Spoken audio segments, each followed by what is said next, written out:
សួស្តីអ្នកនរគ្នាថ្ងៃនេះយើងនឹងនាំទៅស្គាល់នៅយន្តហោះមួយដែលបានចំណាយពេលជាច្រើនឆ្នាំក្នុងការអភិវឌ្ឍនិងជាឧបករណ៍ដ៏សម្ងាត់ដ៏អស្ចារ្យបំផុតរបស់សហរដ្ឋអាមេរិកនោះគឺជា SR-71 Blackbird SR-71 Blackbird គឺជាយន្តហោះស៊ើបការល្បឿនលឿនបំផុតក្នុងលោកដែលផលិតដោយក្រុមហ៊ុន Lockheed Martin នៅដើមទសវត្សរ៍ឆ្នាំ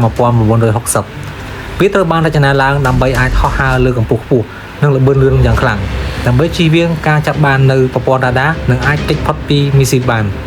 ចំពោះល្បឿននៃយន្តហោះ SR-71 Blackbird អាចឈានទៅដល់ Top Speed 3540 km/h ក្នុង1ម៉ោងដែលជាប់កំណត់ត្រាជាយន្តហោះដែលមានល្បឿនលឿនបំផុតគ្មានយន្តហោះណាអាចបដូរបាននៅសម័យនោះតែបានប្រើប្រាស់ក្នុងប្រវត្តិសាស្ត្រហើយតម្លៃនៃការផលិតរបស់វាវិញក្នុងមួយគ្រឿងតម្លៃ$34 លាននៅក្នុងឆ្នាំ1964បើគិតតម្លៃនៃបច្ចុប្បន្នអាចឈានទៅដល់$340 លាននៅក្នុងគ្រឿង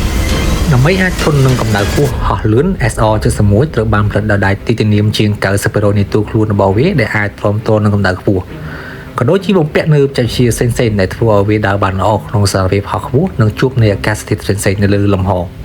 SR-71 មិនត្រឹមតែហោះលឿនទេវាមានប្រព័ន្ធថតរូបនិងស៊ើបអង្កេតដែលអាចថតបាននូវព័ត៌មានច្បាស់លាស់ពីលើកម្ពស់ជាង 85,000 ហ្វីតស្មើនឹងកម្ពស់ 26,000 ម៉ែត្រកម្ពស់នេះធ្វើឲ្យ SR-71 អាចពិនិត្យព័ត៌មានពីលើដែនអាកាសត្រូវគ្មានការគំរាមកំហែងបានយន្តហោះនេះគេបានប្រើជាតួអង្គដ៏សំខាន់នៅក្នុងសង្គ្រាមត្រជាក់ដែលជួយដល់ការប្រមូលព័ត៌មានសម្ងាត់ពីសត្រូវ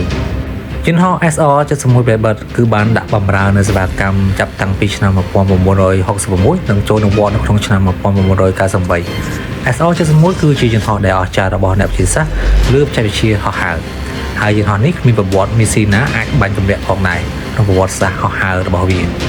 ចុងបញ្ចប់នេះយើងអាចនិយាយបានថា SR-71 Blackbird មិនត្រឹមជាយន្តហោះទេវាគឺបង្ហាញពីភាពនៃការច្នៃប្រឌិតរបស់អ្នកវិទ្យាសាស្ត្ររបស់សហរដ្ឋអាមេរិកនិងជាការបង្ហាញអំណាចនៃបច្ចេកវិទ្យាផងដែរ